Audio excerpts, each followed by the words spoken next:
Hey, welcome back, everyone. Thank you very much for those of you who just checked out TNA Retrospect, reliving 2006 with the Heelcast. We are back to do 2007, right back to back here. Part of this series that we're doing. I am the RAV, your host again. I've got Wrestling Robert and the Professor Hurls back with me again. Guys, we broke down 2006. I know we all had a lot of fun doing it. I hope the listeners did it. If you're checking out 2007, feel free to check out 2006 at any time.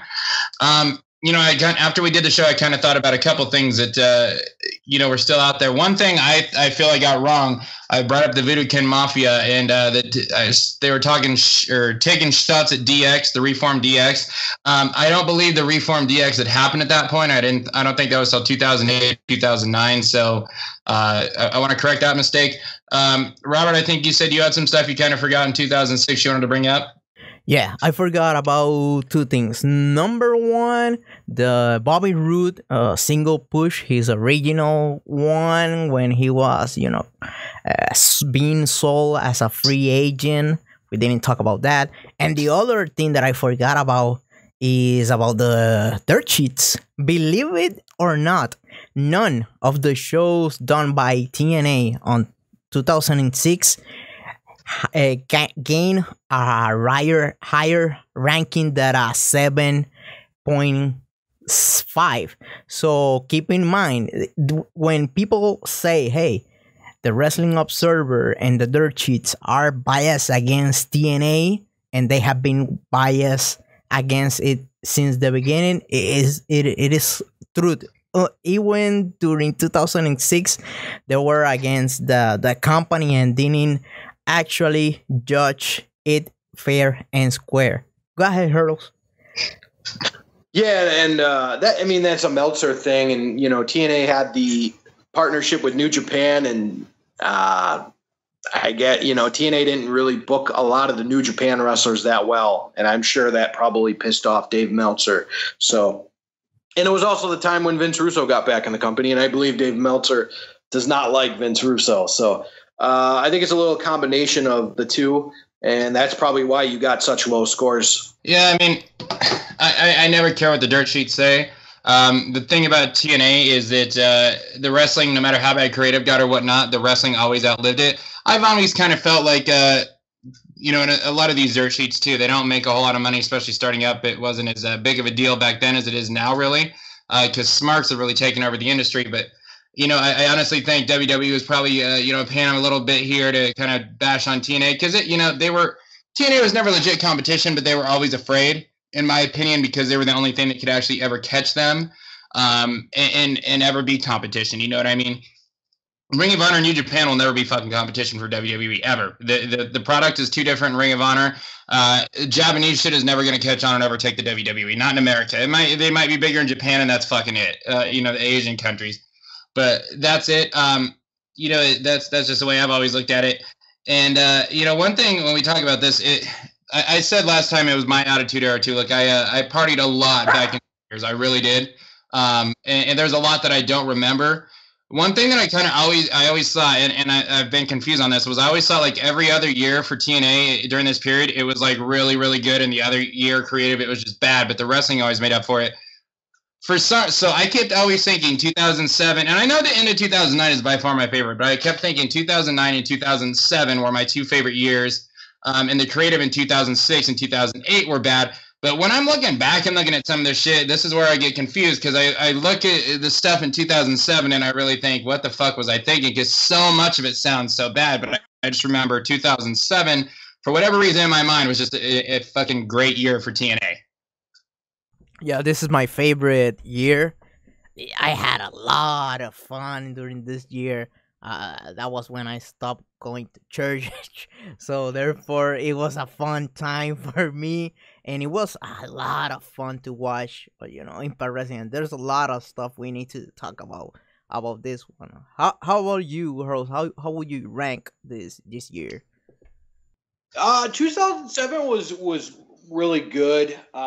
You can't really go wrong with anything pre-2010 TNA. But I think I'll get more memories as we go along. But I do remember offhand that I was at Lockdown 07, and that was a blast.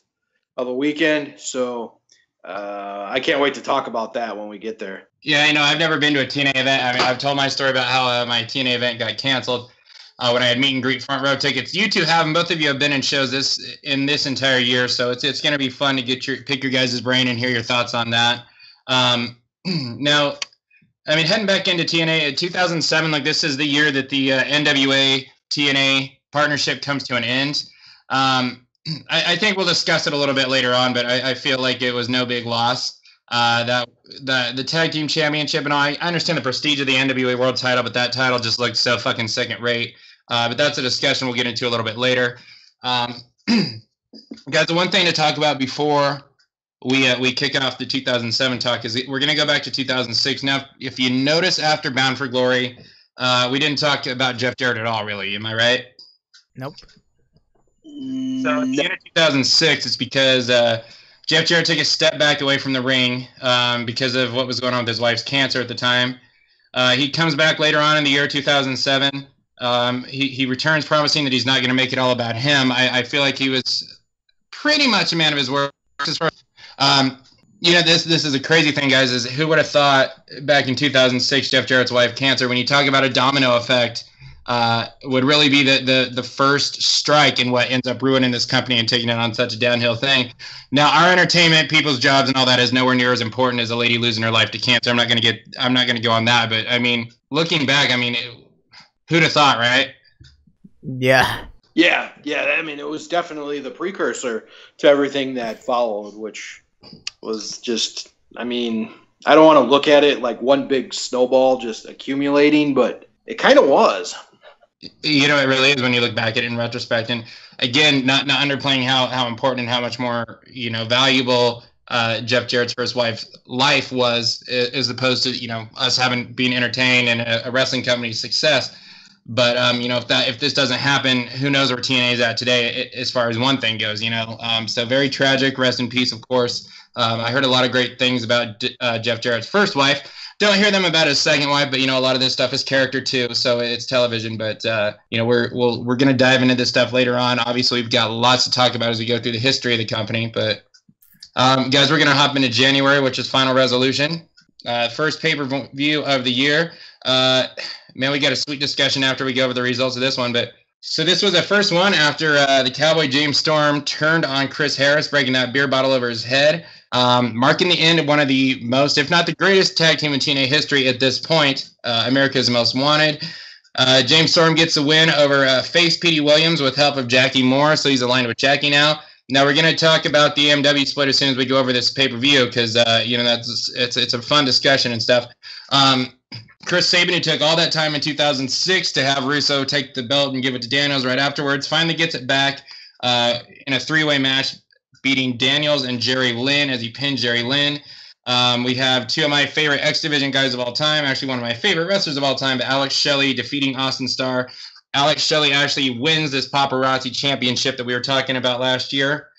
We had the Iron Man match, 30-minute Iron Man match, where Kurt Angle gets goes up ahead against Samoa Joe 2-1 overall in the series of three matches. And then you couldn't start 2007 off better, in my opinion, by putting the belt back on the man himself, Christian Cage, as he wins back the NWA World Title in a three-way against Sting and Abyss. I remember this pay-per-view a lot. It's one of my favorite ones too. I guess we'll start with Hurls. What was your thoughts on this one? A very solid wrestling pay-per-view. Like if you were looking for great matches, you got it with Rhino and AJ Styles, last man standing. That was really good. That would ensue a really good rivalry. Chris Sabin, the questionable booking that they did with him, with going through all that just to lose it to Daniels, but thankfully he got it back. The Paparazzi Championship was awesome. Really fun match with those two.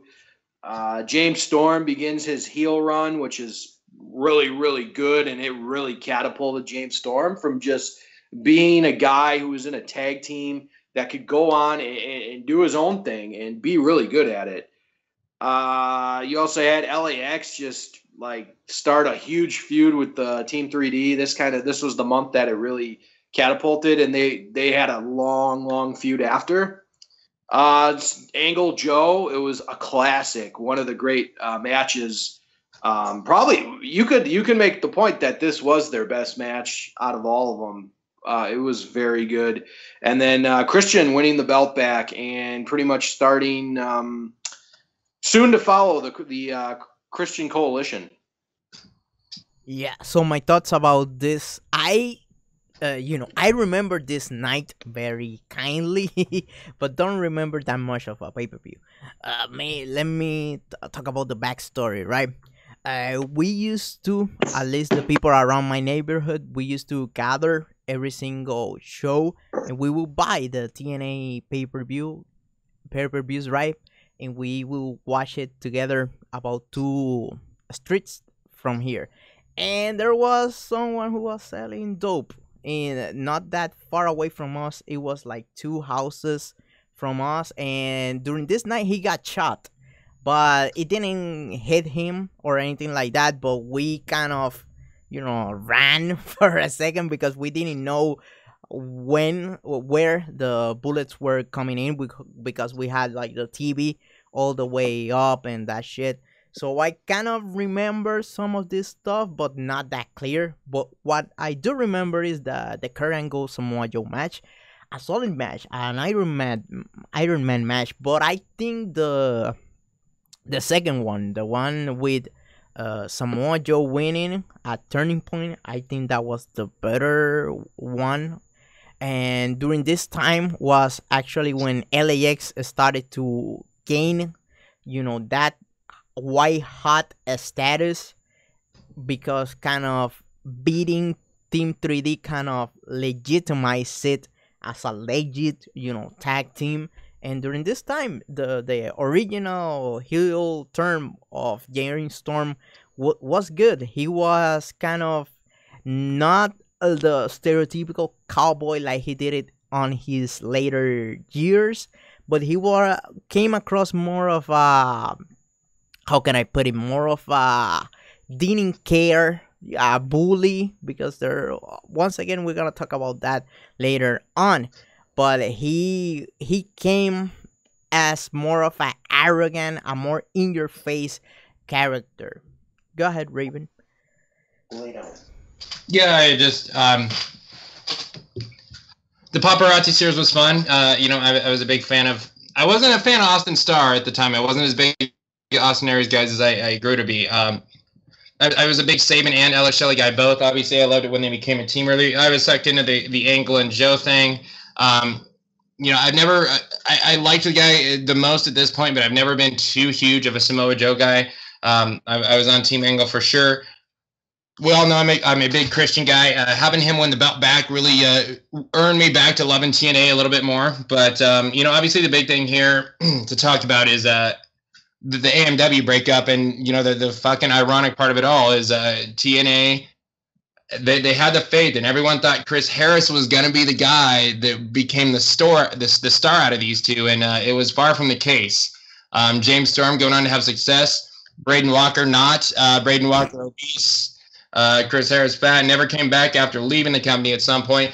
I'll be honest, guys. And I'm really not just saying this, but I always felt like James Storm was by far the better of the two. I thought Storm had the charisma. I thought he was more solid and polished in the ring. And the fucking arrogant, evil kind of cowboy thing that he had, just that heelish fucking cowboy dick that he had going on with him back in the days, I thought it really, really clicked. And I always thought Storm was the guy that impressed me more. That obviously wasn't the case for a lot of people. But Hurls, what did you think about this? Isn't it? It's ironic, Yeah, I think especially when James Storm starts feuding with Rhino, I think you really get to see how great of a heel he actually is. That was a really, really good feud. But I always liked Chris Harris. He was a hell of a worker.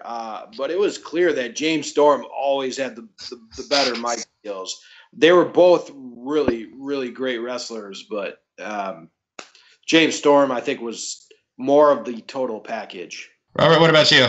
Yeah, during this time, I kind of knew that James Storm was a better worker, but I think they saw the athleticism of Harris as a easier sell, as a bland, kind of clean cut baby face. But I think they they bet on the wrong horse on this one. Yeah, they absolutely did. I don't know. For those of you that don't know, eventually Chris Harris gets signed by the WWE, and I can't. Was it NXT at the time? Was there an NXT going on back then? No, ECW. That's right. It was ECW. He comes out. He's called Braden Walker. What he had like 2 matches there. I remember seeing him on TV and just thinking, "Wow, what the fuck?" But he didn't. He didn't get signed until late. Honestly, he might have not got signed until 2008. Because he had quite the 2007 in TNA actually. He did. Yep. Which we'll discuss, but I mean, he just he went over there a couple matches. Well, nothing. I mean, I remember seeing him. Raven, I don't want to plug a different podcast, but he was on a podcast that I know that you don't like the guy who runs it, but Robbie, I don't care. Yeah. Robbie, why it ended. Like, listen to that. That might be the saddest story in wrestling that I've ever heard. He explains it all there. It was a very, very good episode, but he obviously said that he regrets going there and he wish he would have stayed with TNA, but he gained a lot of weight too. That didn't help his cause. Bro, and the bullying the Impact Zone did to him when he returned. knock, who's there? Brandon Walker. Yeah. That was great. He put on so much weight, man, and you would think after all these years he would lose. And now look, I've kind of had weight issues most of my life. I'm probably in the best shape I've been in now. But I mean, when you're paid to do this for a living, you would, and you know what, like you would fucking think you would start working hard to lose that weight.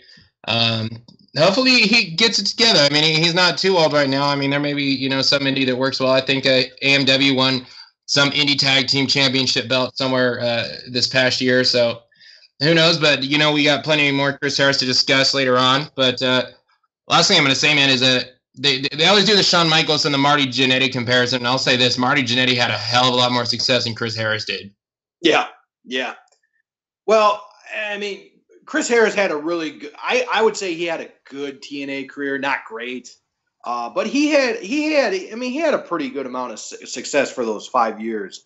But after that, his career just died. And that's where Marty Jannetty had a 15 plus career. Intercontinental champion at one point too. Yeah, he was Intercontinental champion and tag team champion, so.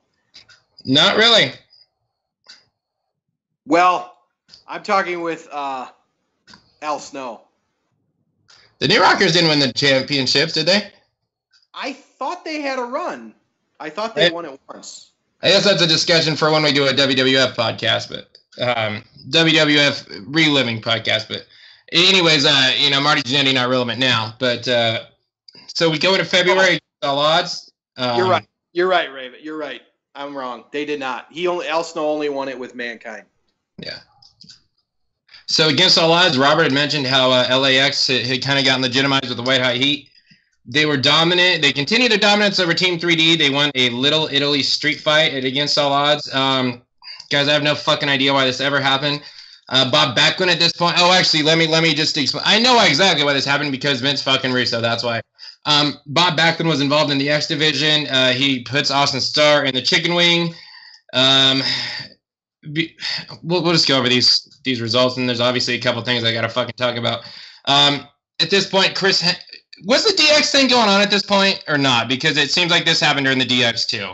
I want to say it was because I remember the whole Shawn Michaels, Triple H, Vince McMahon, Shane McMahon segment where they changed his voice into like a chipmunk's voice. I remember that around 2006, 2007. I think it was going on. Yeah, and I remember this because one mainstay in the terrible PG DX reunion was the big fat oily guy. He faced Christy Hemme at this pay-per-view in a tuxedo match, the big fat oily guy versus Christy Hemme. Vince fucking Russo. AJ Styles gets a victory over Rhino. Vince Russo strikes again. Sting defeating Abyss in a prison yard match. A fucking prison yard match. And Christian Cage retaining against Kurt Angle with help from both Tomko and Scott Steiner. Robert, I think, brought up the debut of Tomko towards the end of 2006. I guess we'll talk Tomko first. Tomko, man, for me, I wasn't feeling him in the WWE at all. He was kind of Christian's bodyguard. I think he came over in I think he was better in TNA than he was in WWE. They used him a little better, but I just was never big on this guy. I don't think there was anything really special about him. I think TNA probably used him a little too well, but putting him back with Christian made sense. But that's all I got to say on Tomko. Robert, anything on Tomko you wanted to add? Yeah, he was not like the crispiest worker, but at least he got a fair chance here on TNA. That's something that I did appreciate about this pay-per-view. The first thing that came to my mind was when you were saying like the Little Italy street fight, right? I was just wondering, would it be, what type of outrage would it, TNA would get if they would name a match in 2018 a Little Italy street fight? That would, I guess, the perpetually offended brigade would be with their pitch forks up. As for this pay-per-view, one thing that I need to put over is that at least during the Russo booking, we got pay-per-views. If you go ahead, let me explain myself better. If you would only watch pay-per-view to pay-per-view, if you will be one of those watchers, you will not feel out of place. So they did like this whole 3-month cycle of a feud, and that's something that I think even make the TNA library on WGAN a little bit more easy to watch if you are just only watching from pay-per-view to pay-per-view. And I like the main event of this show, Christian Cage defeating Kurt Angle. It was solid with also Samoa Joe on the outside. It was solid about 20 minutes. That was the best match of the night. What about you, Hurls? Well, I just want to start by saying Tomko actually was used awesome in TNA, and he was built up so good, got over, and he was he had a legitimate shot to be put in main events and go for the title, but I think TNA kind of dropped the ball. Like, they got him to a certain point, and then all of a sudden they didn't know what to do with it. And I think that was one of the blown calls that TNA made after doing such a great job of building him up. They really could have done something well, but I think I can't remember the decision they made, but they kind of made a left turn and everything kind of just went to hell after that. But I think that was when Tonko left for New Japan to do the tag team with Albert. I think that was around that time. Yeah. Yeah, he didn't leave though. It was still a partnership.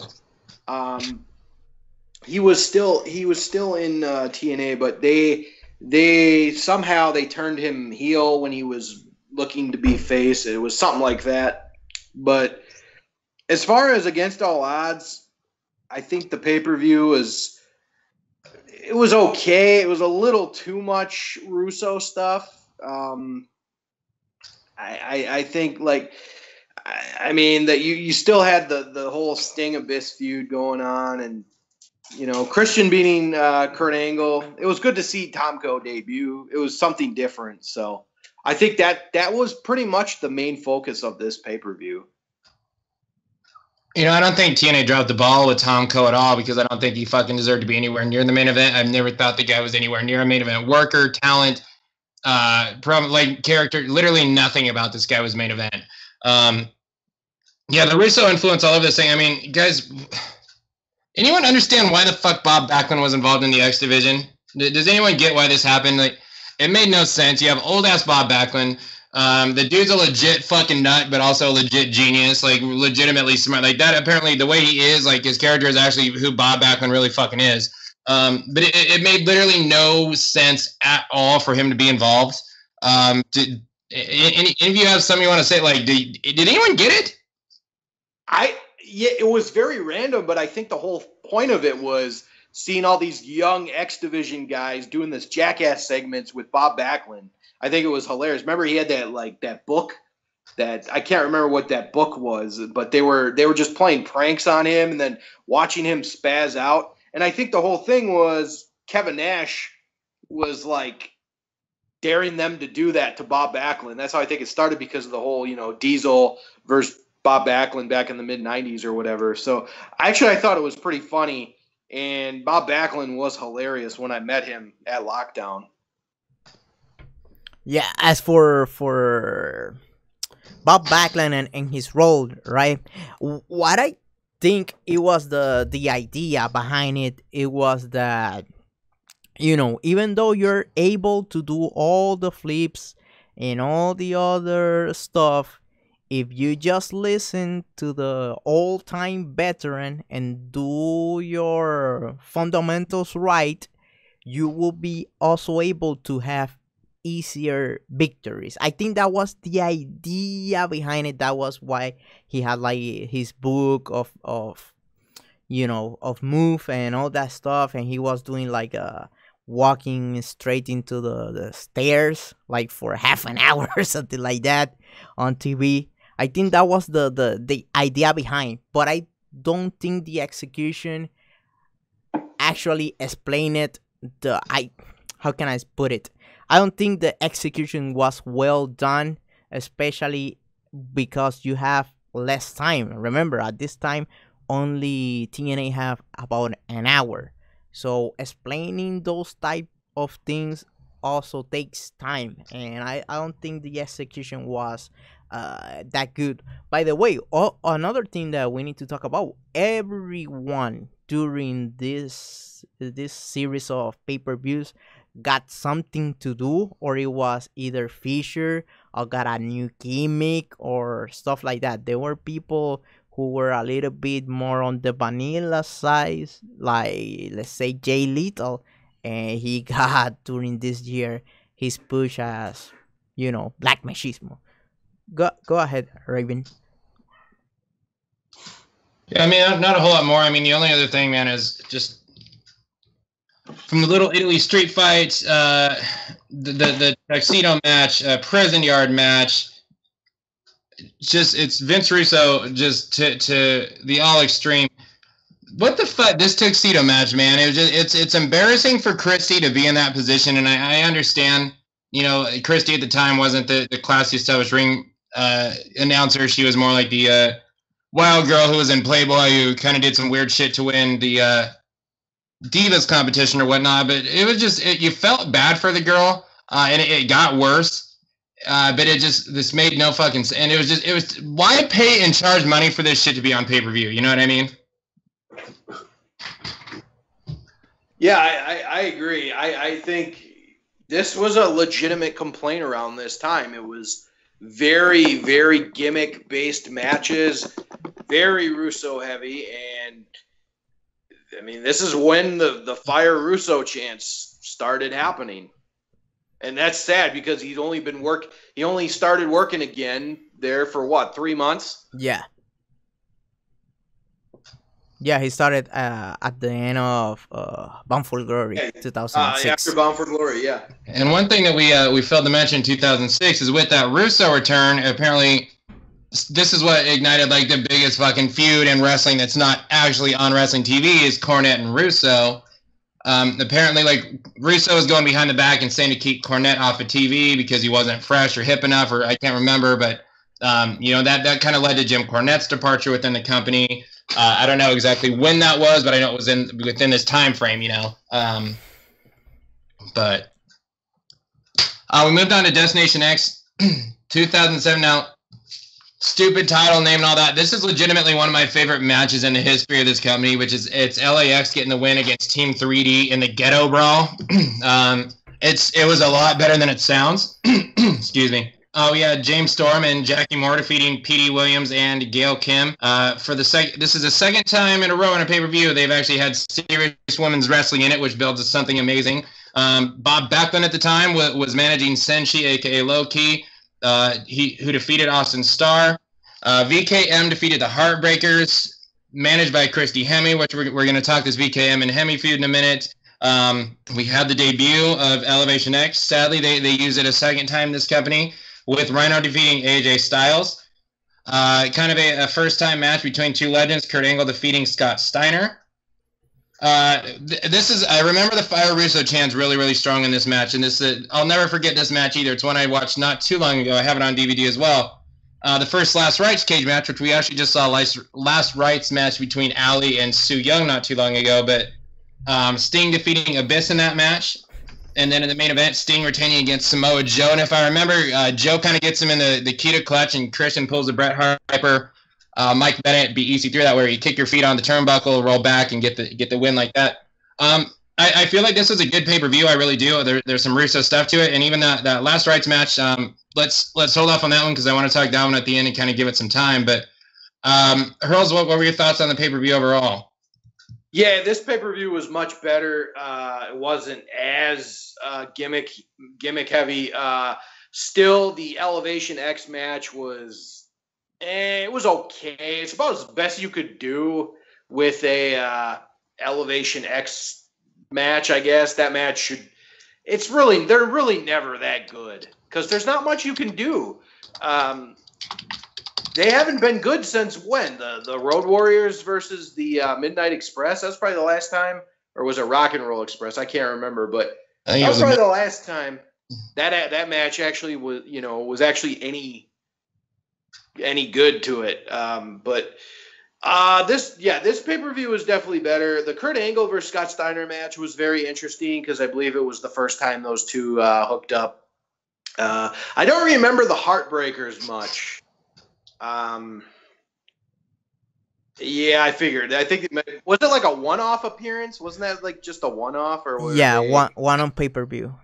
Okay. Weren't they someone we had seen before in a different company? They may have been in the WWE. I don't know. Or did they come back for what do you call it? Didn't they come back for a one-night only show at one point or something?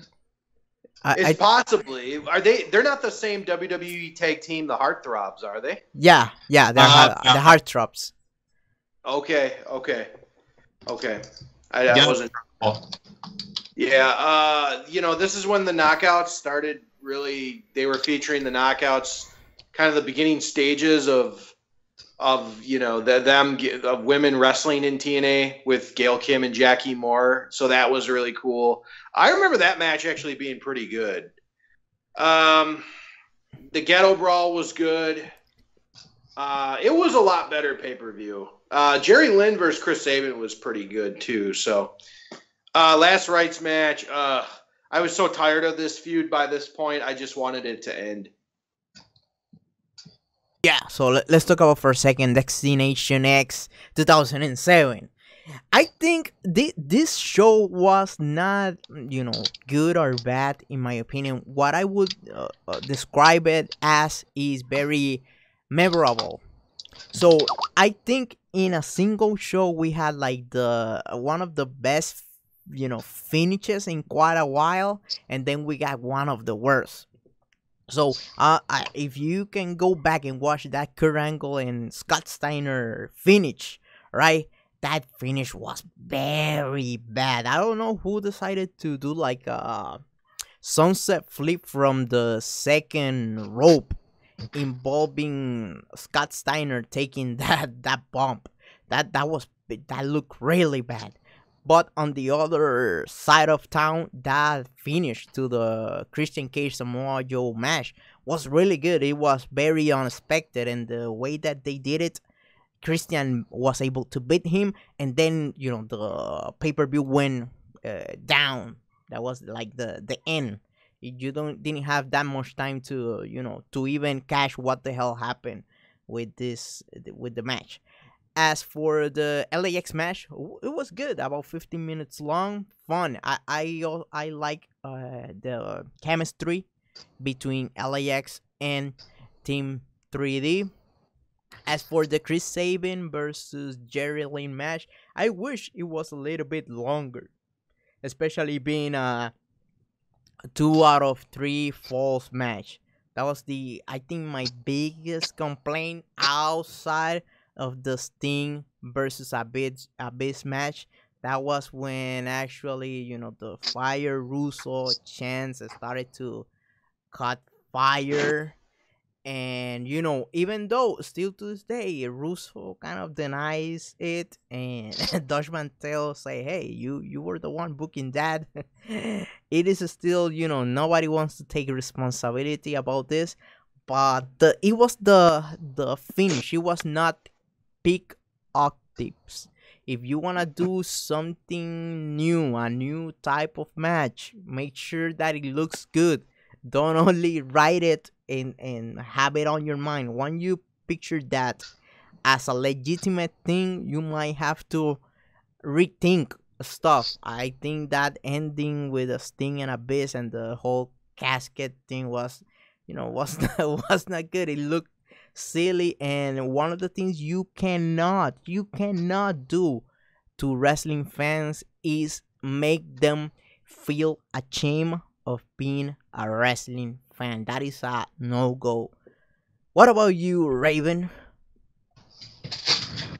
Yeah, the last Rites match and the VKM and Christy Hemme stuff is what I want to talk about. One thing, the Elevation X, man, for some reason they did this again. For one, it looked way too dangerous and scary, in a bad way. It's a big double scaffold match, if I remember. Way too high. The wrestlers couldn't really do much to each other. It just ended poorly. For some reason, they fucking thought it was a good idea to do it again. So, I mean, you have like 3 or 4 matches that are brand new in this match. You know what I mean? And, or in this pay-per-view. And it's just, I know this is going to sound like I'm shitting all over Vince Russo, and I think the guy sucks, but I don't. I'm actually very 50-50 on Russo. I give him a lot of credit at times. But it was just bad. So the 2 things I want to talk about, I guess first let's talk this last Rites thing, since Robert kind of talked about it. Now, this match, it's when the Fire Russo chants really got big and heated up. Now, this match, and I'm trying to figure out exactly where it was that fans just shit all over it for. My best guess is because the casket has to lift up in the air. It's basically a casket match that you have to lift up in the air. So I don't know if it was maybe because they stole the casket match from The Undertaker, because it has to lift up in the air, or because of the cheesy, corny-ass background and settings. They have like a bunch of tombs and stuff. But I don't know if anyone remembers this, but the botch in that match where I think Abyss picks up a tombstone or some shit and throws it, but it legitimately clocks Sting, and Sting just fucking is pouring blood for most of this match. But as bad and corny and shitty as this concept was in the Fire Russo chant, I think Sting and Abyss put on a really fucking good match, to be honest, especially Sting having to probably be a little bit concerned because that dude was fucking pouring blood. Sting's not an ECW guy, I'm sure Sting's gotten some juice in his time. No, I don't think anyone ever seen Sting bleeding like that in the ring. Hurls, what do you think about the last Rites match there? I mean, thoughts on it? I wasn't a fan. It was way too convoluted. There was just too many stupid rules. It was a typical creation by Vince Russo that was not good. And I don't want to just crap on him all night. I want to say everything he did was terrible, but this was terrible. And for all the Fire Russo chants, yes, it deserved him. It deserved him here because it was just terrible. I was tired of this feud. And I mean, I'm not saying the match, they did what they could, but it was just too much, I think. And they've been feuding so long at this point, it got too much.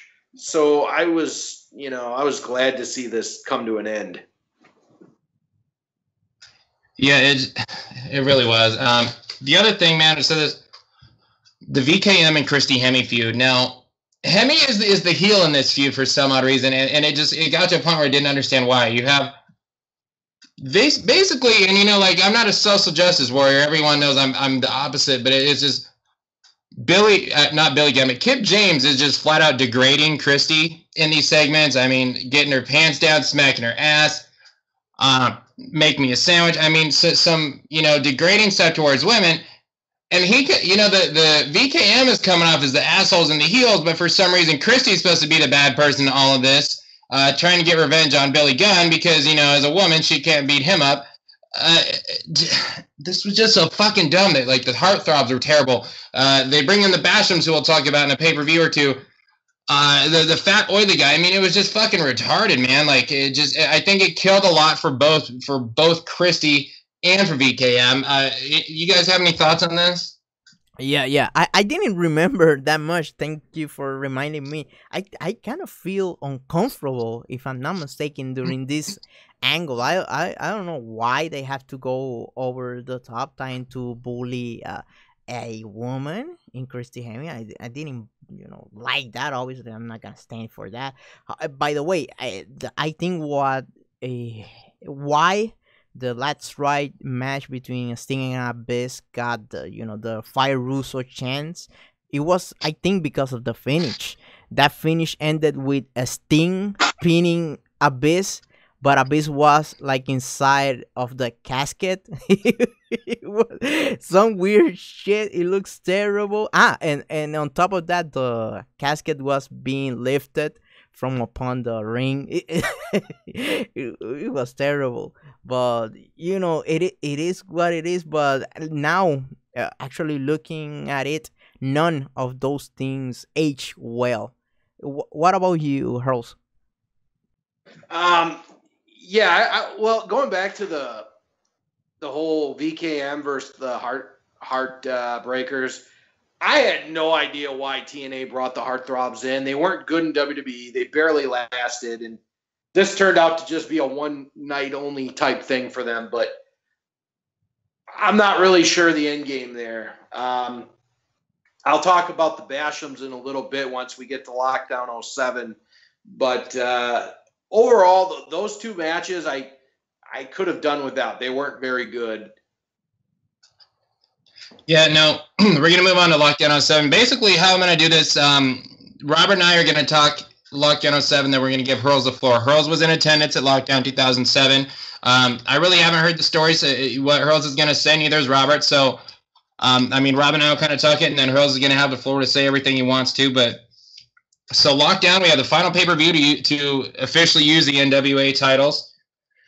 Chris Sabin defends his X Division title in an X Division escape match. You have Robert Roode, who has both Tracy Brooks and EY in his corner at this time, defeating Petey Williams. First women's singles match on a TNA pay-per-view was Gail Kim defeating Jackie Moore. The blindfold match, because Chris Harris came back apparently blinded from the beer bottle that James Storm hit him with. James Storm actually gets the win over Chris Harris in the big AMW feud starting up.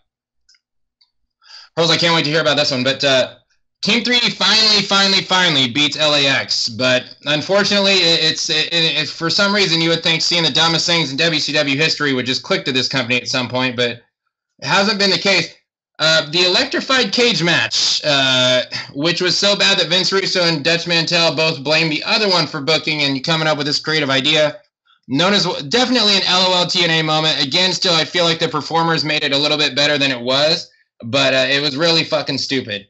Then we had the main event with Team Angle, which was Kurt Angle, Samoa Joe, Rhino, Sting, and Double J, Jeff Jarrett, defeating Team Cage with Christian, Styles, Tomko, Steiner, and Abyss. I don't really have a whole lot I want to say other than, I'm going to say this. The LAX and Team 3D feud, I cannot talk on this show. I apologize. It was one of the best tag team feuds, if not the best tag team feud in this company's history. I feel like their time in the TNA tag team division is what actually solidified for me Team 3D, aka the Dudleys, becoming the best tag team in wrestling history. But I got to admit, they put over and did a lot of jobs and made a lot of tag teams too. And as much as we're negative on Bully Ray, Bubba Ray on this show, I definitely give them props like hell for putting all these guys over. But Rob, I'm going to go ahead and let you talk, and then Hurls, man, the floor is yours. So this show, this was a sweet and sour type of show. So what I say before was one of the things you cannot do is make your fans feel ashamed of being fans. So right out of the bat, the cage that TNA used during lockdown was not very good looking. It looked like something that you will use for chickens or something along those lines.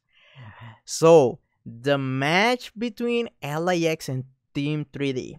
Okay, this match, when you look at it as a cage match, was not bad at all. However, when you add that electrified cage stipulation, just ruin it the match. And on top of that, the sound and the lights were a little bit out of sync, so this looked terrible on 2007. And if you go ahead and watch that in 2018, it is gonna look even worse. Also, the match between Chris Harris and James Storm was not good at all. A blindfold match. It was too long. If you're gonna do something cheesy like that, just have the heel do a cheat maneuver and then restart the match or something along those lines. But this was not good at all, especially for being a pay-per-view. Also, you have the heat of some of the fans with Vince Russo, and this didn't help. Now let's go into the positive. The match, the escape match, won by Chris Sabin. It was good for the exhibition title. A lot of cool spots. The Gail Kim versus Jackie Moore match was also solid, and the finish with Gail Kim doing a splash from the top was cool to see. I like the crispiness and technicality of the match between Senshi and Austin Stars, aka Austin Aries. And the main event was not bad at all. It was a little lockdown match. But those two things, the electrified cage and also the blindfold match, kind of kill the pay-per-view. How about you, Hurls? You have the floor. Go ahead. All right. So this, I guess I'll just go over the whole weekend. I'll try to keep it not too long, but so going down there, we left. Me and a friend. We left. We went there Friday night. This was before GPS. We had a map, and we actually got lost getting to St. Charles, Missouri. I think we went through the whole state of Iowa before we finally made it to St. Charles. But we had tickets for the meet and greet. I think we may have gotten there at the hotel. Oh, I want to say maybe 4 in the morning, and the meet and greet was like at 10 a.m. I think. So we didn't get much sleep. I think we got like 4 hours of sleep that day. And we went to the meet and greet kind of tired, but they had 2 sessions of the meet and greet. Got to meet the whole roster pretty much at that time. It was really cool. If you ever get a chance to go to, I don't know if they still do it in that style anymore, but it was really cool. We stood in line, got every single autograph, got to talk to a few of the guys. I'm not going to say which ones were more sociable than others, but that was really cool. And then went to one of the coolest, the best Chinese buffet restaurants ever in St. Charles. That was really good. And Sunday came. We did a little sightseeing in St. Charles. It's a really cool historical kind of town. It's got a lot of different shops, like old shops and stuff like that. It's a really cool town if you ever get to go there. There's a lot of history there with the Lois and Clark stuff. So yeah, check it out if you ever get to. But the show is at the Family Arena. It's a really cool venue. It's kind of like in the middle of nowhere. It's close to like a casino, but other than that, it's just kind of like this arena in this big field basically. And we got there about 4 hours early, and we got to see all the wrestlers outside by the loading trucks. And there were rumors at this time that the Bashams were coming in, and we didn't know they'd be there. But all of a sudden, we saw their car pull up, and then we saw them get out of the car. So I'm like, oh, dang, I wonder if the Bashams are going to be making an appearance. I don't think they ever did at this pay-per-view, but they would at some of the following the following impacts. But so anyways, the show happened. They did some cool stuff on the outside with JB and the fans, and then they had a segment with, I think, Christian was walking in. It was really cool. It was a really cool vibe. It was one of the best shows I've ever been to, even though the card had a lot of stuff to be undesired. I do remember the pre-show match with the Voodoo Kin Mafia versus Serotonin. It was okay. It was a little weird. This was they were really kind of making Kazarian really earn his stripes again after he left TNA for the WWE. He kind of had to earn his stripes. The X Division match was a really good opener. Got the crowd hype. And I gotta say, before the pay-per-view started, TNA had Bob Backlund and Shark Boy walk up and down the aisles to get everybody pumped up about the show. That was really good. Bob Backlund was hilarious. The X Division match was really fun. Great opener. Robert Roode versus Petey Williams was really good. Gail Kim, Jackie Moore was really good. Gail Kim jumped off the top of the cage. The crowd was really hyped at this point. Senshi versus Austin Starr was okay.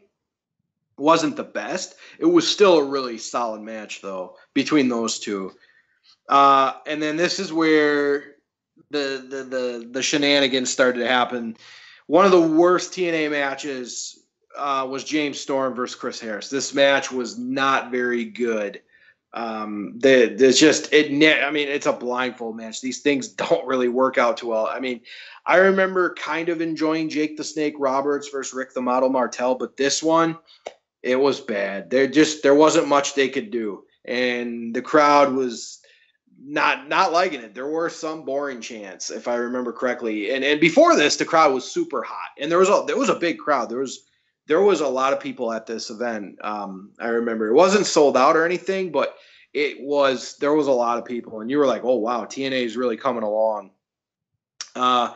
Christopher Daniels versus Jerry Lynn, a really good match. Me and my friend both enjoyed it. And then, so you had the electrified 6 Sides of Steel match. This was bad because they had this really cheap sound effect in the building, and you could totally tell it was coming through the speakers. It was supposed to make this noise like the electricity was turned on and you were standing right next to like a big old power box. It just made this buzzing sound like the whole match, and it was just bad. It was really bad. And then the Fire Russo chants came alive again, and the match itself wasn't terrible. Like they did all right with what they had to work with. But just that whole buzzing noise, I'll never forget that. That was just really bad. And finally, when Team 3D won, I mean, they got a good pop for winning. There's no question there. It was a good match, but just the stupid gimmicks they had to tie to it was just so bad.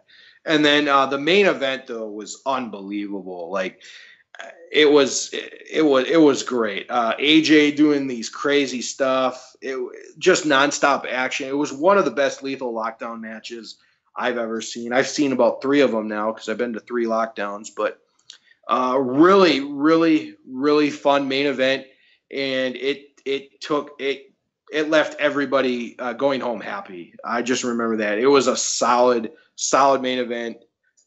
Just one of the best events I've ever went to, and just gotta say, the crowd was pretty hyped up going home. We did go into Sacrifice being a big pay-per-view now. So earlier in the days, it's set up so storyline wise, before Sacrifice airs, we have the vice president of the NWA, and I guess we can put quotation marks around that. So he strips Christian and Team 3D of their titles due to Christian refusing to defend the world title in NWA territories. Never knew that was a thing, at least in the TNA days. So basically, they're saying that the champions are going to remain in possession of their physical belts. However, they were to defend their status as instead. The championships were simply called the World Tag Team Championship or the World Tag Team or the World Championship. On screen, though, when the matches would start, they'd still show the NWA title graphics. But at this pay-per-view at Sacrifice, we have Chris Storm finally beating James Storm, this time in a Texas death match. Definitely better than the first one there in the blindfold there, Hurls. Other highlights, I mean, not a lot, but Team 3D defends their championships against a team of Steiner and Tomko and LAX. Team 3D gets awarded the new TNA Tag Team titles on what was a TNA Today show. That's obviously not a thing anymore. Kurt Angle defeats Christian Cage and Sting to become the first ever TNA champion. I guess I may have to talk for a minute, right? Before the next pay-per-view from Sacrifice to Slammiversary, there was a little known house show on Puerto Rico. So what happened? I went there and it was actually a fun show. 3 things that I need to point out about this show. Number 1, it was that obviously Abyss was very over, right? And he was playing the heel on the US television market, right? But when he came in, he was one of the biggest babyface of the show. So therefore, he was wrestling Rhino that night, and they decided to do the little switch. So Rhino played the heel during this match. The second thing that I need to point out is that during this show, it was announced that Apollo, you might know him also as, I think he wrestled as Leon, something like that, with a mask on the early stages of TNA.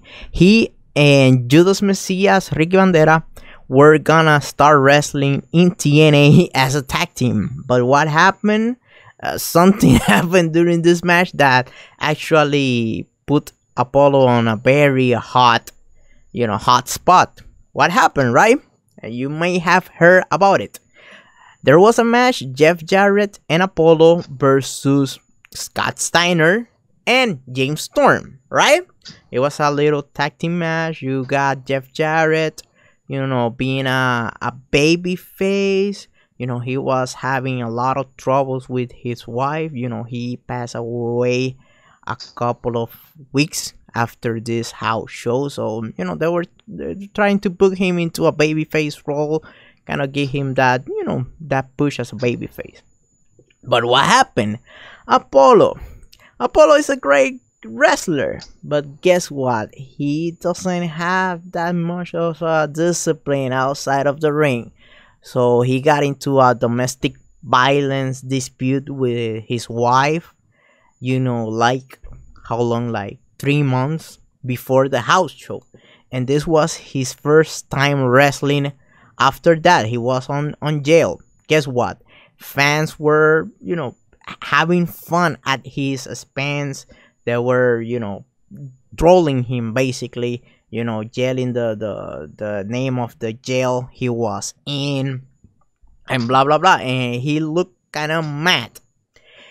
And there was a spot, that had been done in wrestling, hundreds of times, where you have like a wrestler doing a super kick on another one, and that person will go over the ropes and land outside of the ring.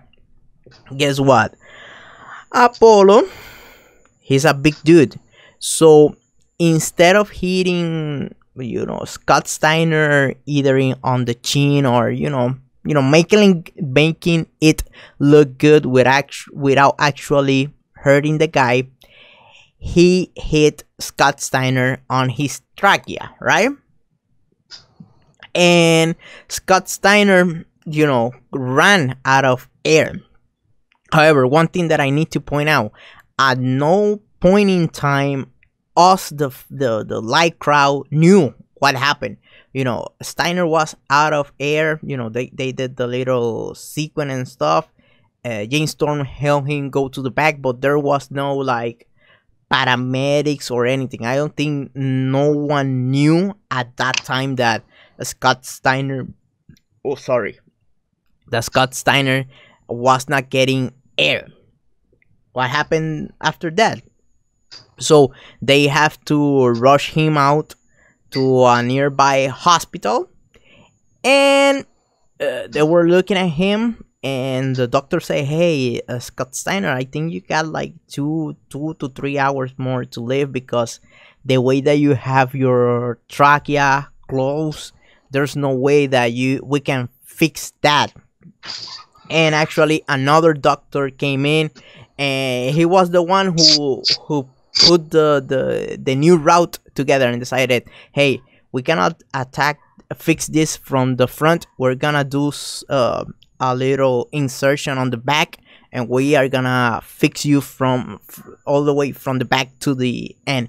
And they were able to save the life of Scott Steiner. Another thing I need to point out is that Jeff Jarrett and Jeremy Borach stayed in TNA with Scott Steiner at all time, and that actually, it is something that not a lot of people have heard about it. That shows how dedicated Jeremy Borach was, and also how much dedicated, Jeff Jarrett was to TNA and to his crew that worked with him, and to Scott Steiner. He was having his wife at the hospital with cancer, but he, stay like a good boss with his employee, Scott Steiner. Awesome. Yeah, and I knew ahead. about getting hurt. I didn't know the full details, so that's great to hear. And it's kind of an exclusive because not too many people know the full story there. We head into Slammiversary with Jay Lethal defeats Chris Sabin to get the X Division title. NFL star for the Tennessee Titans, Frank Wycheck, is in. He's with Jerry Lynn as they team up and defeat James Storm and Ron the Truth Killings. We have Bob Backlund Wrestling defeating Alex Shelley. Why the fuck they did that, I have no idea. So it was supposed to be Team 3D against the Steiner brothers, man. Like, huge tag team match. Two of the greatest of all time. Both teams kind of past their prime, but still exciting. That didn't happen. So instead of Scott Steiner, we got Road Warrior Animal. Team 3D defeats them and retains their tag team titles. The Fallen Angel. Oh my God, I'm so tired of talking wrong, guys. I apologize. The Fallen Angel, Christopher Daniels, gets kind of a main event push, loses to Sting. And then we have the King of the Mountain match where Kurt Angle retains against Christian, the Wildcat, Chris Harris, AJ Styles, and Samoa Joe. Hurls, thoughts on Slammiversary? I just want to go back real quick and make one mention of Sacrifice. I just wanted to mention that I believe the story was, I think Gail Kim was dating one of the Basham brothers, I believe, and that's one reason why they did come into the company. She was dating, I don't know which one it was, but that's why they did bring them in. Also, Slammiversary was awesome. Really good event. They had some really good stuff. Obviously, the Road Warrior Animal coming in, he got a huge pop. The Frank Wycheck stuff was okay. Bob Backlund, that was that whole feud with Shelley and him. It was kind of just funny or stupid, however you wanted to look at it. Yeah, there wasn't too much else to really see. I remember really liking Abyss versus Tomko, the no DQ match. I thought that was really good, and the King of the Mountain match was amazing. Really showed like Chris Harris. I mean, that was he was questionable when they put him in there, but he did a really good job. AJ Styles, Joe, they did some crazy stuff. Christian did good stuff. Angle won the match. It was a really good match. I think that might be one of the best King of the Mountain matches. It's definitely, I would say, top 3, no doubt. Okay, let me talk for a second about Sacrifice 2007. Things that I need to point out. Number one, I do really like the match between Robert Roode and Jeff Jarrett that I was earlier during the card.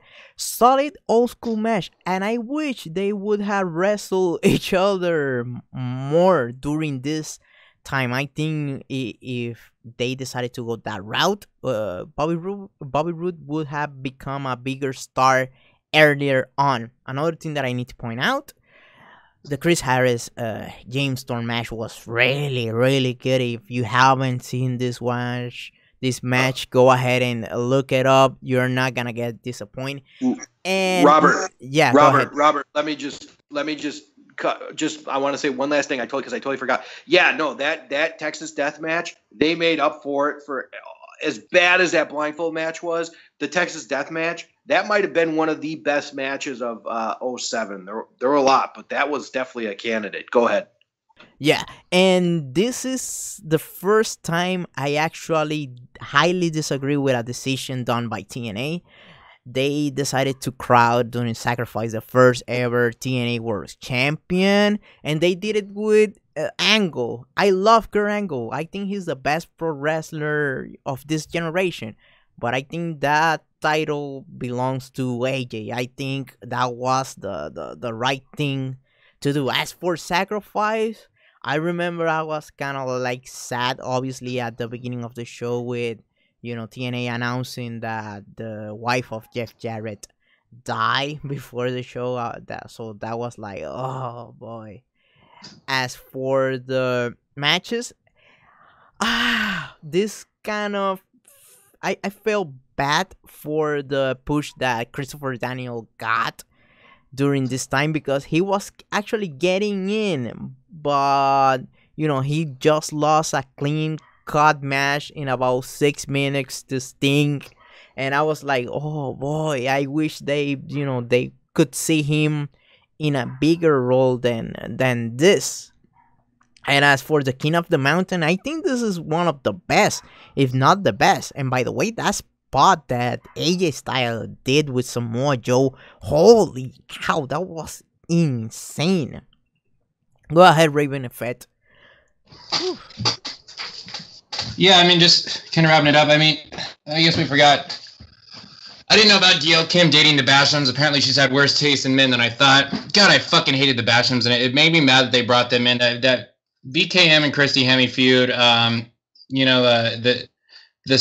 did have the Bashams in at Slammiversary. Thank God BKM beat them and got them out of there. That terrible, stupid incest fucking gimmick in WWE or whatever. They sucked there. They sucked here. I'm fucking glad they came back. I don't know why in the hell. I don't have a problem with Alex Shelley being involved, or Bob Backlund really being involved with this, but for him to have went over at the expense of Alex Shelley, who was obviously a rising star, was just stupid.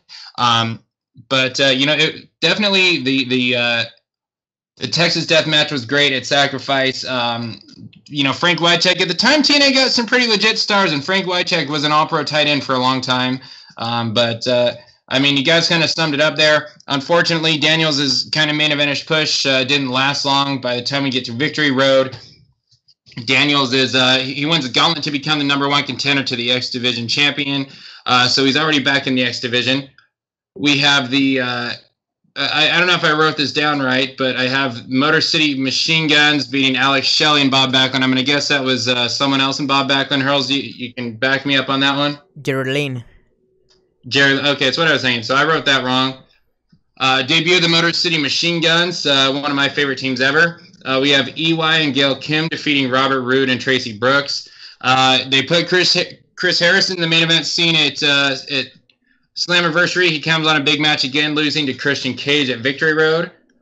And so here's the weird thing. So they had basically all four titles on the line. They had Samoa Joe and Kurt Angle against Team 3D for the tag team titles. So Angle and Joe win. So Joe is the X Division champion. He won the X Division title between the last two pay-per-views, between Slammiversary and Victory Road. Him and Angle win. So now Joe's the X Division champion and tag team champion with Angle. Angle's the TNA champion and a tag team champion with Joe. It gets confusing from here. But guys, what were your thoughts on this main event here? Hurls. I didn't really like it. I thought it was kind of dumb. I remember, there was a shot that you could have Devon win the title and Brother Ray win the title. And this was before they were built up as single stars, or before Bully Ray. It wasn't great. you know, the whole dynamic of Sting and Abyss becoming a tag team, that wasn't terrible. Yeah, it wasn't a bad pay-per-view. It wasn't anything special. But you know, I remember really enjoying the X Division Gauntlet. That was good. That was really good. But other than that, it was just kind of a meh pay-per-view. So, as for let's talk about one of my favorites, if not my favorite spot in TNA history. During the beginning match, the Ultimate X match, that match had like the Elevation X on top of it, like a ramp from one side to the other one, right? And Christopher Daniels and Cass decided to do this one crazy spot. Christopher Daniels was upside down with his heels on that, ramp like a bat, right? And Cass jumped from the third rope and he did a ace cutter from the rope all the way to the ramp and then to the floor. This is one of the most, I guess, cleanest spots I have ever seen. If you think about this for a second, anything in this equation, if anything in this equation when run, we would have obviously seen someone getting hurt big time. Even if it was the how can I put it? The way they set up the spot, if they jumped they did an over jump over it, Christopher Daniel would have, have some severe damage to his neck. So this is one of my favorite spots in TNA history. Every time I see it, I mark out. As for James Storm Rhino, I like the storyline between these two, with Rhino saying that he was an ex-alcoholic, and you will have like James Storm drinking beer, being a bully all around Rhino. So that was good. As for the main event, I thought it was alright. It went a little bit longer than I would have wanted to, but it was alright. I think that was something I don't think ever WWE did, like put all the titles and only two guys. I think they did it like in the Attitude Era or something like that. So that was like 9 years before, TNA did it. So it was an idea that was fresh in the mind of the wrestling fans. Go ahead, Raven.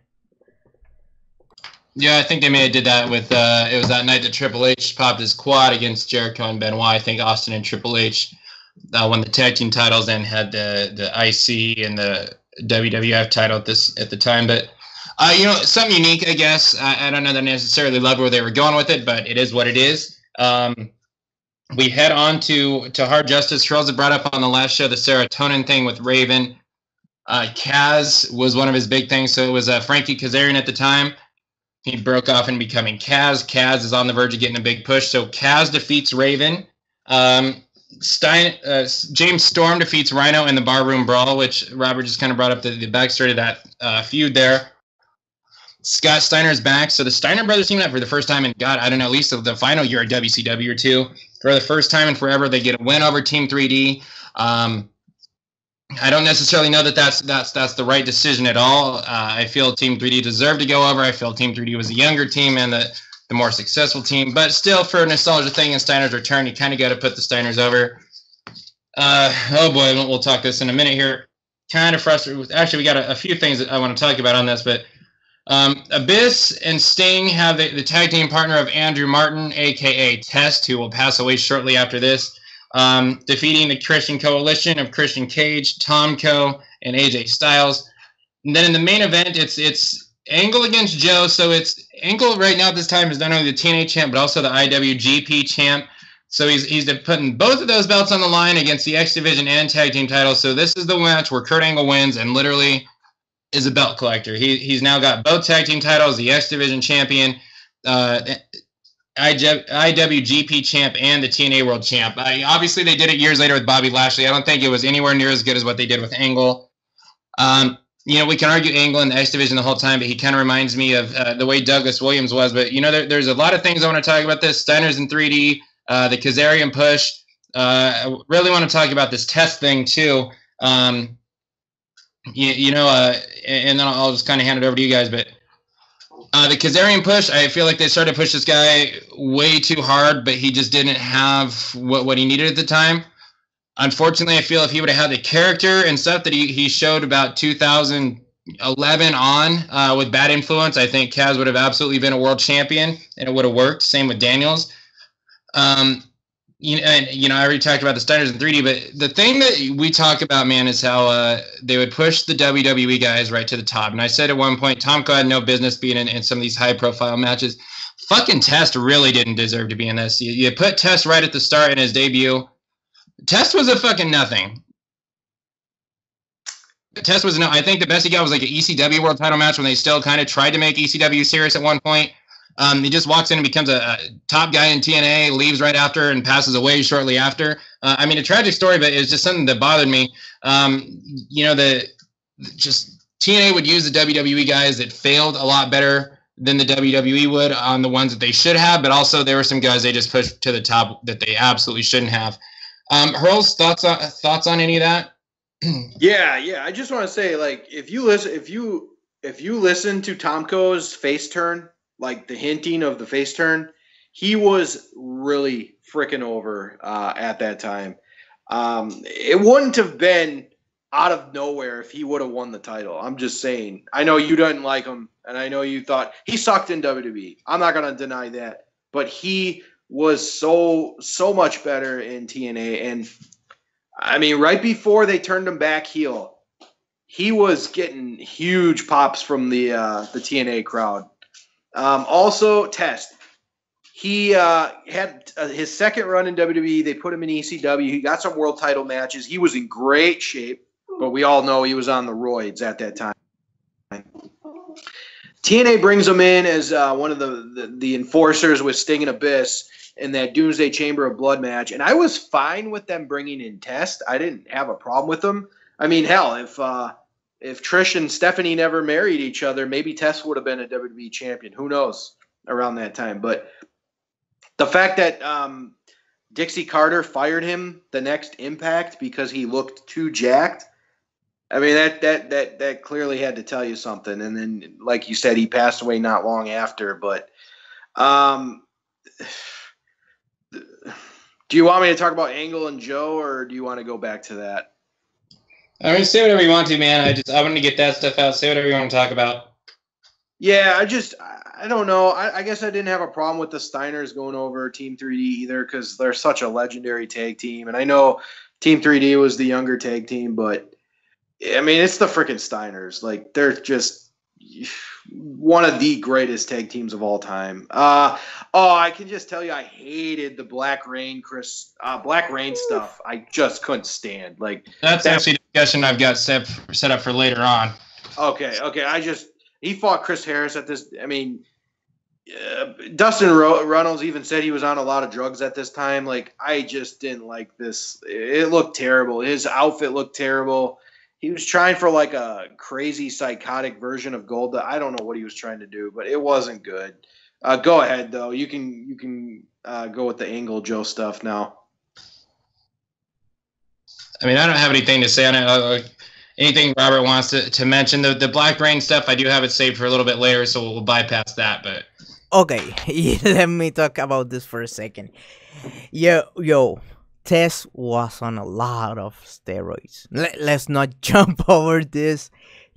I remember when if my memory is not betraying me, I think this was the first time Impact Wrestling recorded like 4 episodes on 2 days. If I'm not mistaken, they used to record like 2 episodes, have a week off, and then 2 more episodes, right? So I remember during those TV tapings, you will have, Tess. He was looking good. He was ripped when he was on ECW. He was not fat at all, right? But when he showed up to Hard Justice, he was huge. He could you could see the match. You can go ahead and check it out, and you will see his body was not used to to walk with all that weight. So when he was walking down the ramp, you see him like stumbling down and stuff, and I was like, holy shit, what the hell happened to Tess? What? And Dixie did did dodge the bullet on this one. I think firing him, I think it is what it is, right? We cannot turn back the clock, and you don't know if they could have make him change his ways, but by getting him fired, I think they kind of dodged the bullet of being investigated, of being compliant. When I heard the news that he passed away, I obviously felt sad about him, but I was expecting the fallout from his death to land upon TNA, but it didn't. So that was something that I was, not expecting. I was expecting some fallout to land on TNA land. As for the Samoa Joe Kurt Angle match with all the titles, it was not a bad match, but the finish with, I think Karen Jarrett had like a guy with like a rapper or something, was with is the one who rapped the song that Kurt Angle uses. I think that finish was not good, especially not what you would have expected out of Kurt Angle and Samoa Joe. You can do a lot of wacky stuff with other people, on the roster. You have more than enough wacky stuff with Black Rain alone. So why do that on the main event with all the belts? I think that this kind of not that good as the finish to a big pay-per-view with all the belts on the line. Go ahead, Raven. Yeah, I mean that sums it up there. So we head into No Surrender. Jesus Christ, guys. So Team Pac-Man defeats Sting and Kurt Angle for the belts after Angle turns on Sting. Adam Pac-Man Jones, who now finishing out his career at best was a very average to mediocre cornerback in the National Football League. Not much of a star. Fake or not, Angle turning on him or not, gets a fucking pinfall over the icon Sting, for fuck's sake. Jay Lethal, in something that I loved, really made him, in my opinion. Jay Lethal pins Kurt Angle clean, wins the X Division Championship. Gauntlet Battle Royal for the tag team title shot at being Bound for Glory. AJ and Tomko win that. Kurt Angle defends in the main event successfully against Abyss. Only thing I gotta say was this Team Pac-Man thing, just how stupid and fucking terrible this was. Adam Pac-Man Jones, drafted out of West Virginia, was a hot commodity when he started in the NFL. Was not that successful, wasn't bad. He's went on to have a very solid, respectable career, but the guy was in a lot of trouble. Obviously, he was in trouble all the time for shootings, going to strip clubs, just some thug shit. A bad fucking person, was basically getting kicked out of the NFL, but had some popularity behind him. So for some reason or whatnot, Impact, TNA at the time, signs this guy up. The guy literally never, ever does a single wrestling move because it's against his contract in there with the NFL, because he's going to be at some point reinstated. Did it for publicity that hardly worked out at all. Just a disgrace that they did this. And just to have the fact that just have truth pin Sting, for God's sake. It bothered me. Basically, it was R-Truth beating the entire tag division on his own for a minute there. That's all I have to really say, other than props to Angle for putting over Jay Lethal that way. Robert, go ahead. Bro, let's not get it twisted. Kurt Angle wrestled 3 times during this pay-per-view. So, and none of the matches were bad. The match with Jay Lethal was actually quite decent. And I think this was the first time that I saw, Jay Little as a, legit guy, someone that I wish could be still be around in pro wrestling. As for the main event, Karango Abyss was solid, around 20 minutes. Not a bad match. As for the Pac-Man Jones stuff, it is what it is. I know it is a disgrace seeing him pinning the Icons thing. How dare they? But I don't know why they did it. I have no idea. They wanted the publicity, but it didn't work. But at the end of the day, this was not a horrible pay-per-view. The thing that actually sucked big time was the Black Rain stuff, but at least they kept it short, around 5 minutes. So this was not a totally horrible pay-per-view, but it is what it is. And by the way, I don't know if you guys noticed, but on the next pay-per-view on WWE, Triple H decided to have 3 matches just because he wanted to to outdone Kurt Angle. So, oh boy, the triggering. So, what are your thoughts about No Surrender 2007, Hurls? I just think that having Kurt Angle win, all the belts, and then it was just kind of a slap in the face. I mean, he did a really good job.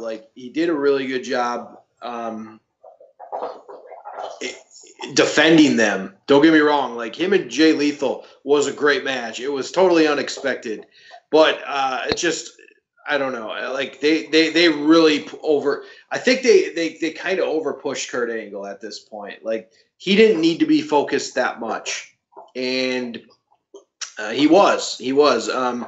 I didn't mind him having the world title. It wasn't the worst thing.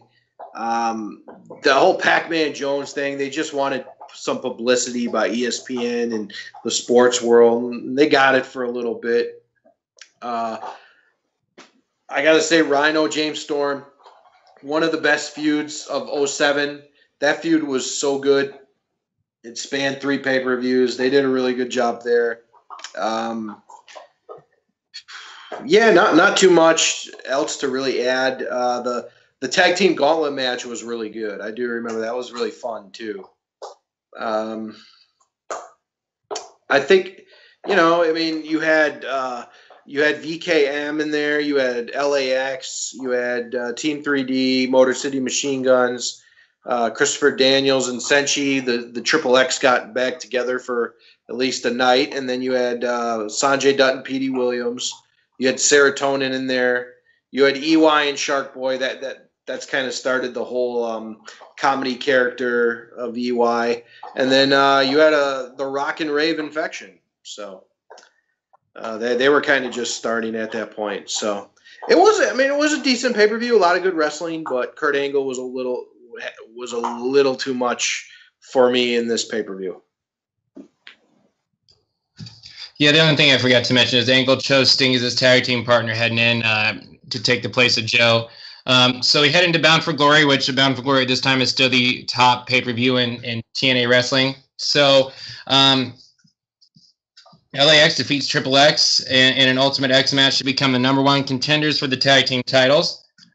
I know this sounds like I'm shitting all over this year and stuff. It's really, I remember loving this year because of the wrestling, but fucking Vince Russo it's almost at his absolute worst here. Eric Young wins the Fight for Your Right Reverse Battle Royal. Reverse Battle Royal, for fuck's sake. Just what the hell? The LOL TNA, the dumb shit. Also, this is the debut of an even more fat, slobby, out of weight, irrelevant Junior Fatu, a.k.a. who was Rikishi. So Rikishi is now in TNA. Styles and Tomko beats Pac-Man and R-Truth, thankfully. In another strange one, a 2 out of 3 falls table match, Vince Russo. The Steiner brothers beat Team 3D with the help of the Motor City Machine Guns. This is where I feel like there's no way in hell that Team 3D should have lost to the Steiners at all. You repay the favor, especially when the Steiners are old, but it is what it is. Huge moment. Gail Kim wins a gauntlet for gold to become the first ever Knockouts champion. We're going to talk about the Knockouts here. We're going to have a separate discussion after we talk Bound for Glory. Samoa Joe defeats Christian Cage with Matt Morgan in there as the enforcer, so we're finally getting close to Matt Morgan starting to actually wrestle. And Sting defeats Kurt Angle for the TNA World Heavyweight Championship. He would lose it shortly right afterwards, but that recaps a pretty memorable Bound for Glory, in my opinion. All I'm going to say, I kind of mentioned some of it already, but before we talk tonight, the Rikishi signing, man, it was just stop signing anyone with a name from WWE. And that holds forward today. Like Enzo and Kaz apparently are available. Don't fucking do it. This Rikishi thing, there was no point to it. He flamed out. Apparently was a jackass and a dickhead and basically kind of disrespected the locker room and wanted to be treated like a god. The guy was a fat nobody who got famous for literally rubbing his fat, disgusting cellulite ass in people's face. Just a joke. But guys, I guess I'll start with Hurls. That Bound for Glory for you? It was a very, very good Bound for Glory. A lot of big stuff happened. Junior Fatu, he was signed, and then he started giving promos like The Rock. It was kind of weird. You remember the promo that he did when he's like, "Do you smell it? Do you smell it?" And then he took like a really long, awkward pause. It was such a strange promo. But I mean, he was over obviously with the Impact crowd. He's always been over. But he actually demanded like a ton of money from TNA, and clearly they're not going to pay him, what he wanted for that. So they let him go shortly after this. Also, it was the debut of Consequences Creed, aka Xavier Woods now, but they actually had Adam Jones be a manager, which was a much better idea. So, and I thought Consequences Creed, he did a really good job his first match being thrown out there. Steiner's Team 3D, really good match. I guess they just wanted the Steiners to win in Atlanta. That's all I could really think of as to why they won this. Gail Kim, very historic knockouts, first ever knockouts, championship match. She obviously deserves it. She was the face of TNA's women at this time. And correct me if I'm wrong, was this the Awesome Kong debut, or was this not the Awesome Kong debut? Yes, it was. It was the Awesome Kong debut? Yes. Okay, so this is when she was we saw a little more than yes bargained for. Okay. So I just wanted to make sure. Main event was really good. Sting and Angle put on a really good match, and Angle being a heel and Sting being a face, winning it in Georgia. I think they were going for a WCW vibe with this, and Joe vs. Christian was a really good match too. So. Really good pay-per-view. I don't know if it's my favorite Bound for Glory, but it was really good. Yeah, let's talk about Bound for Glory 2007. This is one of my favorite Bound for Glory. If you skip the reverse battle royal, so if I'm watching this show, I'm skipping that match. That match didn't happen. So the debut of Consequences Creed was solid. He looked great. He was if I'm not mistaken, he came in from NWA Wild Side, and it was AJ that got him in. By the way, AJ did the springboard shooting star press from inside of the ring to the outside during this pay-per-view, and obviously it looked amazing. The Steiner brothers match versus Team 3D was a lot of fun, and there's no way you can book the Steiners versus Team 3D into a regular tag match. That is not gonna be fun. At this time, Team 3D were eating too much. so there was not gonna be that much of a match. As for the knockouts match, this the Royal Rumble, this was ahead of their time. We're gonna be talking about that a little bit later on. As for the main event, I like it a lot, especially it caught me off guard when Kurt Angle did the 450 to knee on Sting. I was like, what the hell? I didn't know that Kurt Angle was able to do that. So this was a fun pay-per-view. So take it away, Raven Effect. Yeah, so the knockouts, we had the first ever knockouts champion.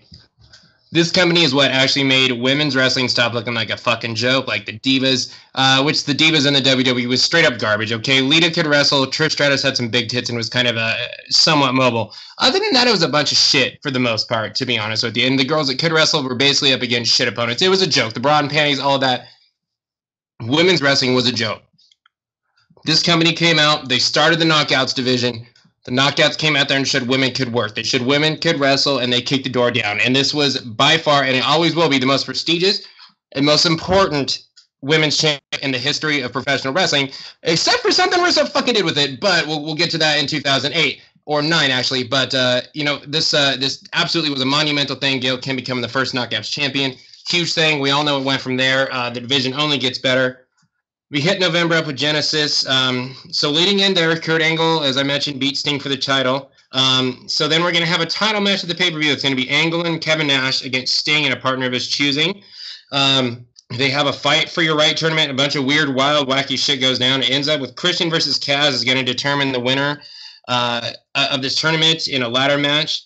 Team 3D gets upset, vows to destroy the X Division. And if I believe right, this is back when they had a bunch of comedy sketches and skits and stuff about Team 3D being too fat with the Motor City machine guns and all.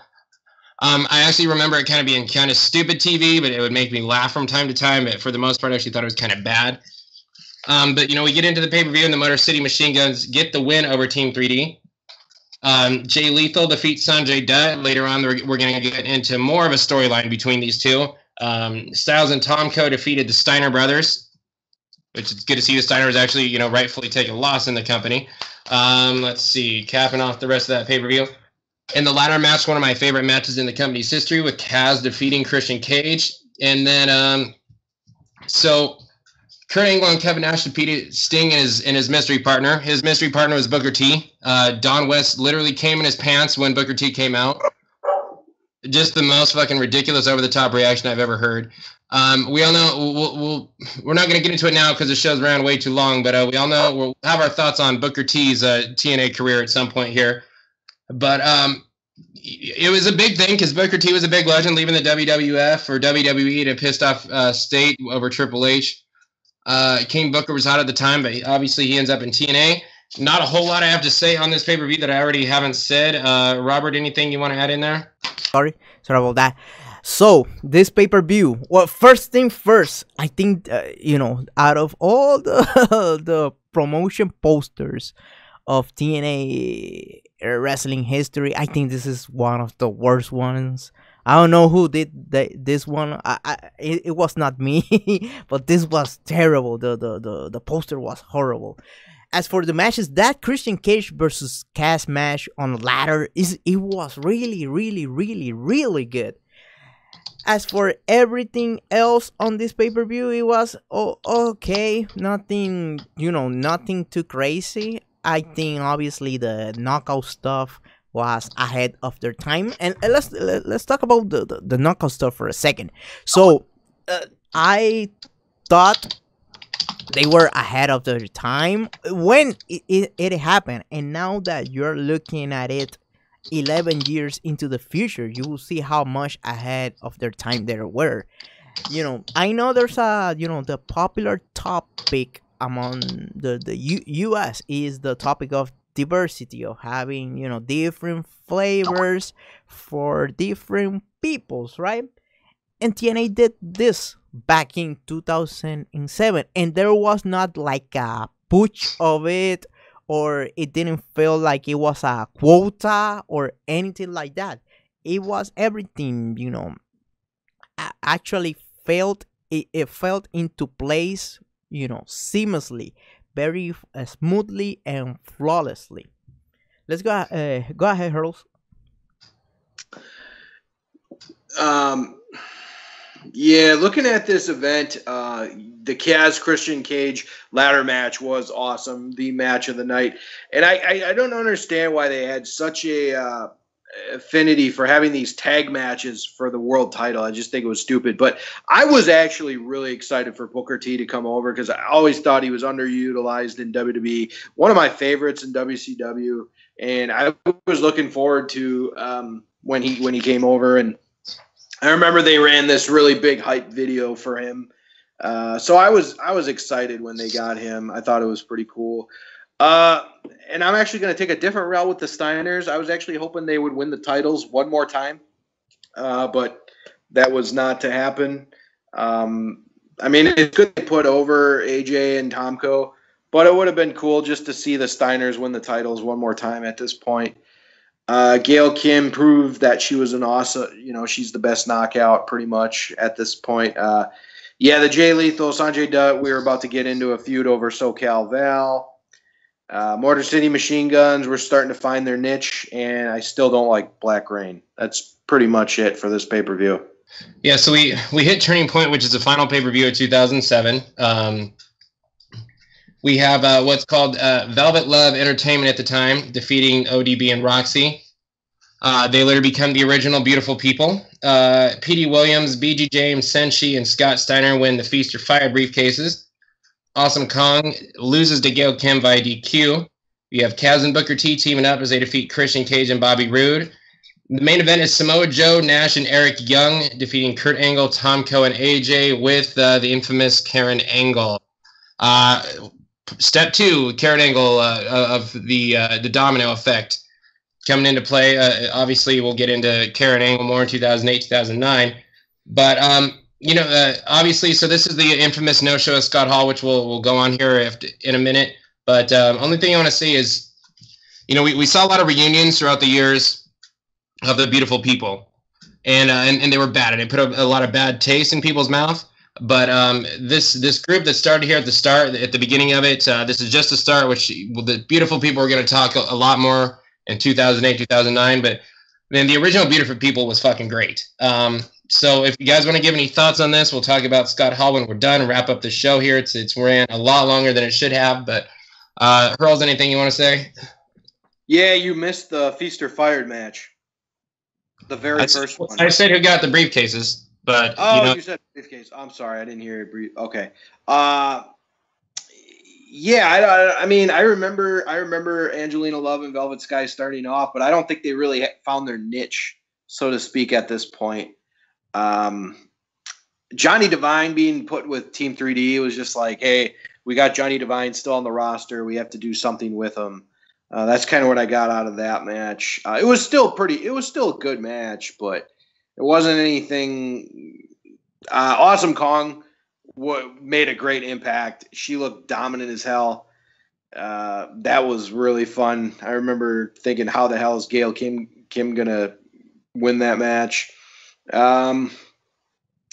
Abyss and Raven versus Relic and Black Rain, not too much, but the whole Scott Hall no showing, and then Samoa Joe just cutting a long promo, just shooting on Scott Hall. That was entertaining, but I also remember it got a lot of negative buzz around the wrestling world. And there was another LOL TNA moment. So, as for Turning Point 2007, thoughts about it?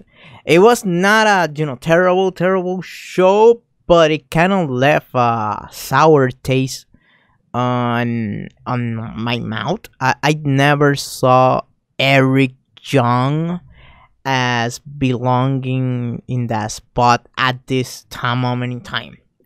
Another thing I need to talk about is Relic joining Black Rain. I think by joining Black Rain and being part of this wacky gimmick, it was an instant an instant failure. I actually like the mask that he was wearing. It's very similar to Grey Muta, but by being paired up with Black Rain, it was an instant fail. And on top of that, every time McTominay, saw him, he did have to say, "Hey, did you know that relic? If you put it backwards, it said killer." It was like it became like a meme before memes. It was like, oh boy, is Mike Tenay gonna say the same shit this week? Yes, he's gonna say it. As for anything else, it was a forgettable show outside of the Kevin Nash and Samoa Joe stuff. Go ahead, Raven. Yeah, so I mean, leading into the pay-per-view, people are starting to think that Scott Hall's not going to show up due to the last contact they had with him. Scott Hall eventually tells TNA officials that he's going to have food poisoning, not be able to attend. They kind of already was expecting it, so they're prepping EY to get ready. I just missed something here. Are you guys still there with me? Yeah. Okay. And so, basically they send Joe out there to kind of take the heat off of it. And then, Joe goes out there pissed off, starts going off on Scott Hall. At one point, goes to a TNA official and says, "If you want to fire me, I don't care." That ends up being Dixie Carter. Apparently, so afterwards, what happens, apparently Nash and Joe get pretty heated backstage. I don't blame Joe for being pissed off at all. And then the next night, TNA holds a meeting, announced that anyone unhappy with their job could just void their contract and leave the company. Guys, to the shock of absolutely no one, Senshi, a.k.a. Low-Key, was the only one who voids his contract and left. That it never happens throughout the guy's career. But apparently Joe apologized for his actions at the event. A big thing there is Scott Hall obviously has his issues. I feel like the company should have known better. We kind of know exactly what you're getting with Scott Hall at the time, but it is what it is. So, and a disappointment there. But yeah, I mean, I agree with Robert. I don't think Eric Young was at that main event status. But basically, as we kind of close out the year, AJ Styles tries to reunite Christian's coalition and the Angle Alliance together as one.